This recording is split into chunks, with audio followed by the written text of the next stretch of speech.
तुम्हें मुझसे शिकायत है कि मैं बदल गया हूं, और मुझे भी तुमसे शिकायत है कि तुम क्यों नहीं बदले। तुम्हें शिकायत है कि मुझे बदलने पर अफसोस नहीं है, और मुझे शिकायत है कि तुम्हें न बदलने पर पश्चाताप नहीं। तुम्हारा कहना है कि बदलने से मेरा ह्रास हुआ है, और मेरा कहना है कि ह्रास भी हुआ है तो मेरा विकास हुआ है। लेकिन तुम जड़ हो, इसका मुझे विश्वास हुआ है। चैतन्य कैसे पैदा होता है? ऐसे ही पैदा नहीं हो जाता, चुनौतियां चाहिए, नहीं तो तुम जड़ रह जाओ। इस बात को तुम खूब गांठ बांध के रख लो, भूलों से बचना मत। अपने को संभाल संभाल के मत चलते रहना, राजपथों पर ही मत चलते रहना। कभी कभी पगडंडियों पर भी जाओ, बीहड़ वनों में भी उतरो। जहां खो जाने का डर हो वहां भी तलाशो, जहां से लौटने की संभावना ना हो वहां भी पंख मारो। अगर जल भी गए तो भी तुम्हारे भीतर आत्मा पैदा होगी। अगर भटक भी गए तो भी तुम्हारे भीतर बल पैदा होगा। अगर मुसीबतें भी आई तो मुसीबतें तुम्हें नुकसान नहीं पहुंचाएंगी। थॉमस अल्वा एडिसन बिजली की खोज में लगा हुआ था। 3 साल बीत गए थे प्रयोग करते करते। उसके सारे सहयोगी थक चुके थे, लेकिन वो रोज सुबह आता बूढ़ा और उसी उमंग, उसी उत्साह से फिर काम में लग जाता। 3 साल में कम से कम 700 प्रयोग असफल हो गए थे। उसके सहयोगियों का तो ख्याल था कि बिजली पैदा हो नहीं सकती, और एडिसन जिद में पड़ा है। 700 बार असफल हो गए, अब और कितने बार असफल होना है?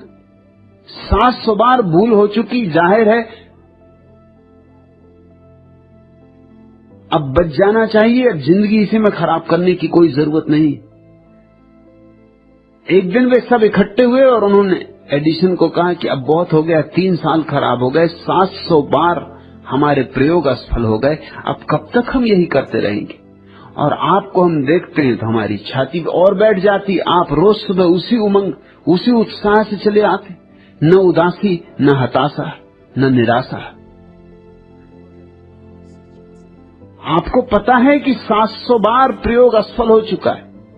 एडिसन ने कहा मुझे पता है, इसलिए तो मेरी उमंग रोज रोज बढ़ती जाती कि अगर समझ लो 1000 गलतियां हो सकती तो 700 तो हम कर चुके, अब 300 ही बची।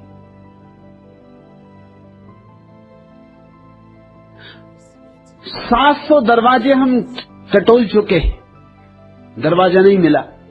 रोज दरवाजे कम होते जा रहे हैं, ठीक दरवाजा करीब आता जा रहा है। घबराओ मत। और यही हुआ। 6 महीने के प्रयोग के बाद बिजली का आविष्कार हो सका, जो कि मनुष्य जाति के इतिहास में बड़े से बड़े आविष्कारों में से एक। लेकिन अगर एडिसन भूलें करने से डरता तो यह आविष्कार नहीं हो सकता था। तुम जरा वैज्ञानिकों का जीवन उठा के देखो, कितनी भूलें करते, रोज भूलें करते, लेकिन भूलों का कोई हिसाब नहीं रखता। जब वो जीत जाते हैं और ठीक हो जाता है, बस ठीक का इतिहास लिखा जाता है। इससे बड़ी भ्रांति पैदा होती। महावीर ने 12 वर्ष ध्यान किया। बस तुम्हारे पुराणों में उल्लेख है सफलता का। 12 वर्ष क्या कर रहे थे? 12वें वर्ष सफल हुए, लेकिन 12 वर्ष जरूर हजारों भूलें की होंगी, उनका कोई उल्लेख नहीं करता। जब जीत हो जाती है तो लोग फिक्र ही छोड़ देते हैं इस बात की कि कितनी बार हार हुई जीत होने के पहले। हर जीत के पीछे कितनी हारें छिपी। और हर ठीक अनुभव के पीछे कितने भटकाव छिपे। बुद्ध 6 वर्ष तक चेष्टा करते रहे और हारते रहे, तब एक दिन जीते। बस हम तो जीत को गिन लेते और उन हारों को छोड़ देते और उन भूलों को छोड़ देते। इससे हमारे सामने एक बहुत ही गलत धारणा निर्मित होती। हम बच्चों को सिखाते हैं भूल मत करो। हम बच्चों से कहते हैं जो ठीक है वही करो। ठीक करने की चेष्टा में बच्चे क्या करें? अनुकरण करें, कार्बन कॉपी हो जाएं। कार्बन कॉपी हमेशा ठीक होती, भूल तो हो ही नहीं सकती, क्योंकि मूल की सिर्फ प्रतिलिपि है, भूल कैसे हो सकती? लेकिन अगर तुम अपने जीवन की कुछ शोध करने में लगोगे, अगर तुम फिर से ध्यान की तलाश में चलोगे, तो हो सकता है 12 वर्ष तुम भी भटको। और उस बात का मजा और है, महावीर की छाया बन के चलना एक बात है, महावीर होना बात और है। मोहम्मद ने जो कहा उसको दोहराते रहना तोतों की तरह एक बात है, और मोहम्मद ने जैसे जाना उन सारी भूलों को करके गुजरना, उन सारे कंटकाकीर्ण मार्गों को पार करना, वो सारी फिसलने रास्तों की, वो गिर जाने के डर, वो बहुत बार गिर जाना, घुटनों का टूट जाना, लहूलुहान हो जाना, वो बहुत बार अंधेरी रातों में भटक जाना, बहुत बार निराश हो जाना, बहुत बार सुबह का धागा हाथ से छूट जाना, वह सब जब तक न गुजरे, जब तक तुम फिर उससे न गुजरो, तुम्हारे जीवन में मोहम्मद का बल नहीं होगा, महावीर की क्षमता नहीं होगी, बुद्ध की प्रगाढ़ता नहीं होगी।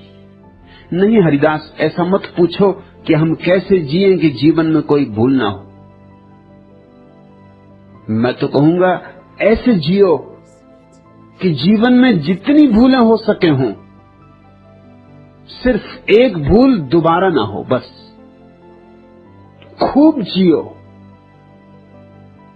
फिक्र छोड़ो भटकने की, डरने की।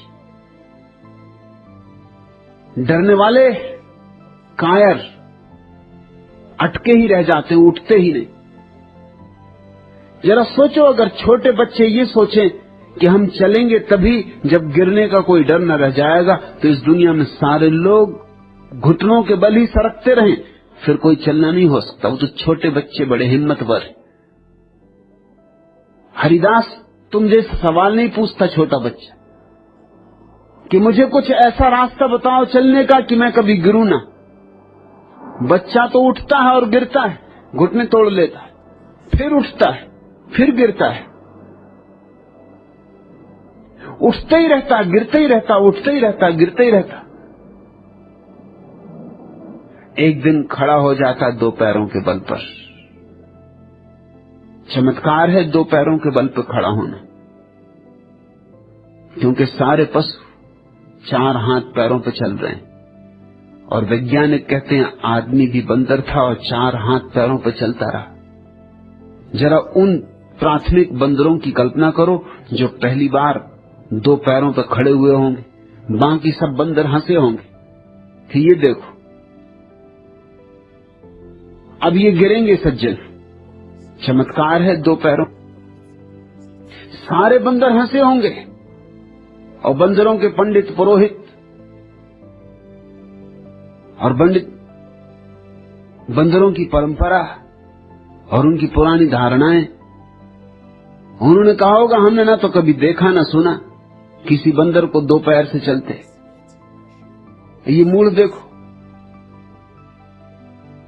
हम कहते हैं कि विकास हुआ, बंदरों ने तो कहा होगा कि पतन हुआ, क्योंकि बंदर रहते वृक्षों पर, आदमी को रहना पड़ा फिर जमीन पर। पतन ही कहना चाहिए, ऊपर से नीचे उतरे, इसको विकास कैसे कहोगे?